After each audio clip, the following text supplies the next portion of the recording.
So to get to our tight hamstrings, we're going to work into the heels, the calves, as well as the hips and the lower back to kind of work everything into the backside body together. Our first movement, a wide-legged good morning. Second movement, called the Russian baby maker. And our third movement, here just a simple hinge at the ankle.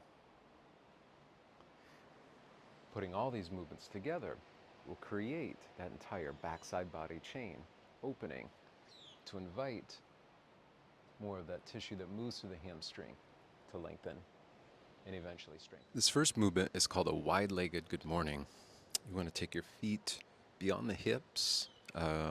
A good guesstimator may be ankles beneath the hands, the wrists, if you don't have that range of motion like me, maybe just a little bit in.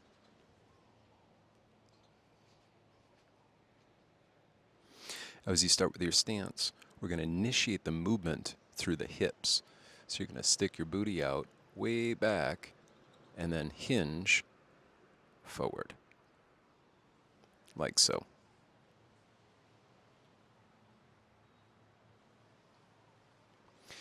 Now to incorporate more of a full body movement, we can get the hands and the arms into the mix as well.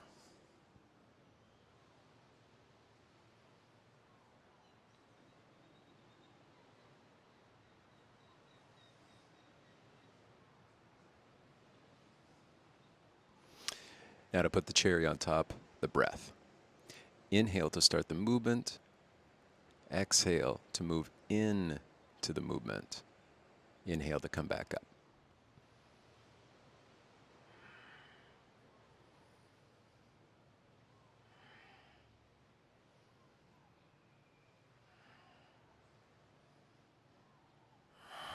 Notice how the back is flat.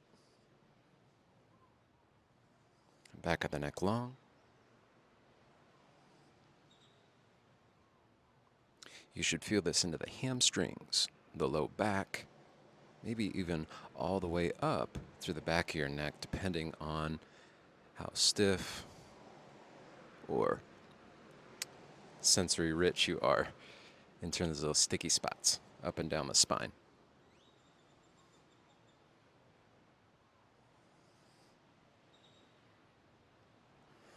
Ideally, 3 sets, 15 reps, or you could just use this as a movement snack, where after a nice long work bout, you take a minute and just do as many of those reps as you can, and then maybe hop back into your work. This next movement is called a Russian baby maker.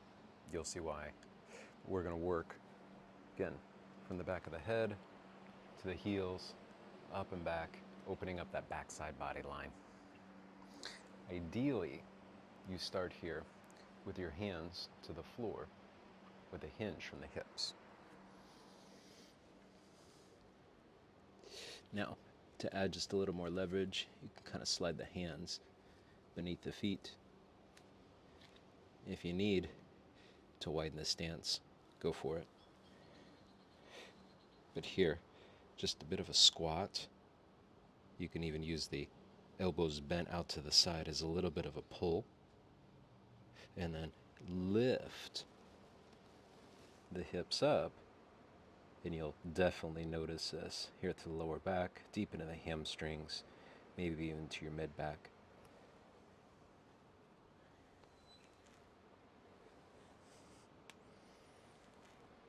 Again, just a little bit of a bend with the elbows, the knees, the hips, and then work to lengthen, straighten here through that backside body, kind of yawning the back of the legs open.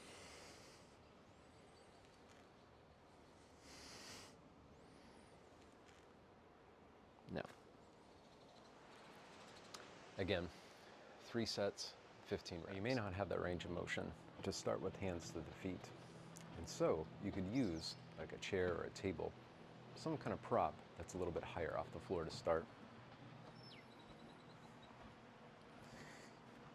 Here, kind of starting with a grip, hands, and then you'll lower and lift. Lower and lift. It's that same kind of principle of opening up through the backside, lower leg, hamstrings, into the lower spine. Here just kind of keeping the hands braced on that prop to kind of work the lower chain before you get into the upper.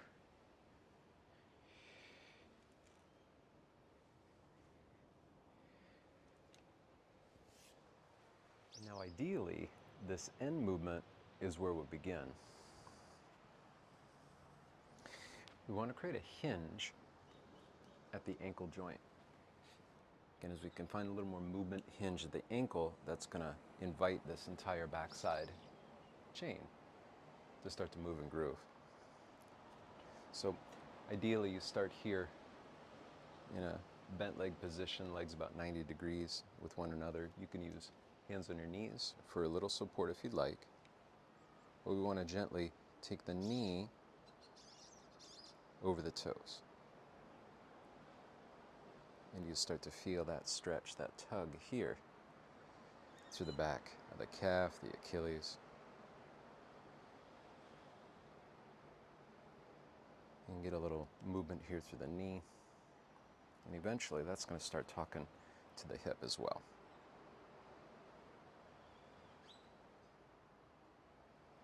About 10 reps each side. If you found that movement challenging, you could take a block. Elevate.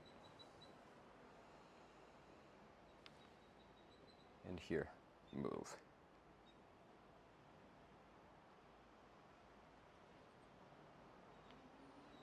You don't quite have the range of motion to work on the floor or the block. Again, use the chair, use a prop. Here we want the foot nice and firm, again in a stance where you can move the knee over the toes. So, just may need to adjust your stance, play with that a little. But same thing here, hands on the knees for support. And just find that rocking motion. Create that little tug in the back of the calf. Maybe feel that down to the Achilles, the foot.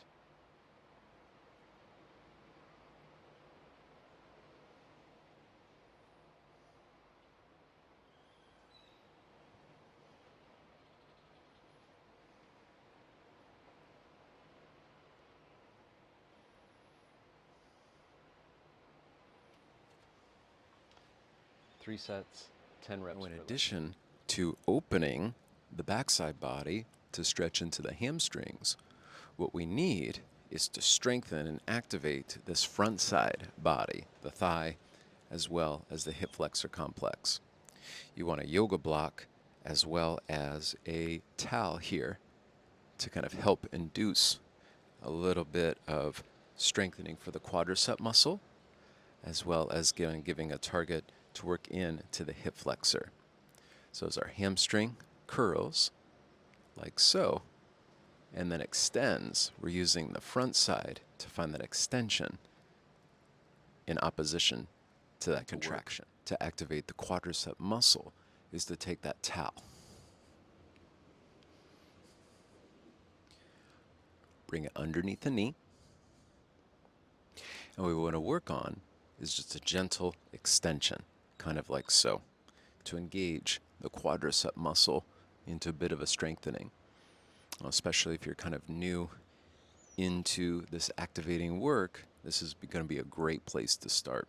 Okay, we don't want to stress the back of the knee too much, so you can always unroll your towel to your comfort level.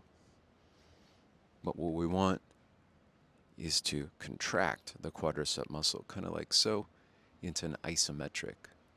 So you want to do about 10 seconds per repetition, and you want to do this about 10 times. So you're at home, on your couch, you could do this there. Maybe you're watching Dance with the Stars. You can get on the floor and kind of find that towel, roll up. Again, you go 10 seconds on, relax.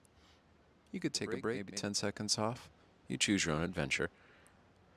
But you notice that squeeze here into the front side of the thigh. And that's what we're going for, to activate that quadricep muscle to help with that opposition to the backside hamstring. We've activated a little through the quadricep. Now we're going to work into our hip flexor complex. And so I've got the yoga block here. And then again, based on wherever you're at in terms of beginner, intermediate, advanced, I'll give you some progressions and regressions. To start as a beginner, you could just simply take that yoga block here onto its lowest notch and try lifting, just like so. You should notice that squeeze in through the front side of the hip. Maybe you've been at this a while, maybe you're a little more advanced. Here, or here, up and over. About 10 reps if you're choosing this movement, like so. You want to completely skip the block. What you can do is, if you got a stopwatch handy, you could just kind of take your leg into an isometric position like so. Kind of taking the heel just above a line of the opposite foot big toe and holding for about 20 seconds each side. Keeping a lift up to the chest. We don't want to roll back too far, but just a little bit here. You should notice that activate. Maybe even a little kind of squeeze, almost like a cramp on the front side of the hip, the flexor. One last variation to work into strengthening your quadricep and your hip flexor is to take yourself into a wall. This is a little bit of advanced combination of those two. What we'll do is start by lifting the leg like so, and you can just focus on keeping the hip here, supported with the hands into that flex position, and then extend out into that quadricep muscle. And you can play with the angle, see if that other deep position like here is too high in that deep flex position. Maybe take it down just a little bit like so, but then work on lengthening and strengthening here and through the quadricep and the hip. You can also hold in that isometric shape here for like about 20 seconds or so. But that's another way to progress into working into your hips, to strengthen the front, to allow then that opening and lengthening and stretching through the backside hamstrings and hips.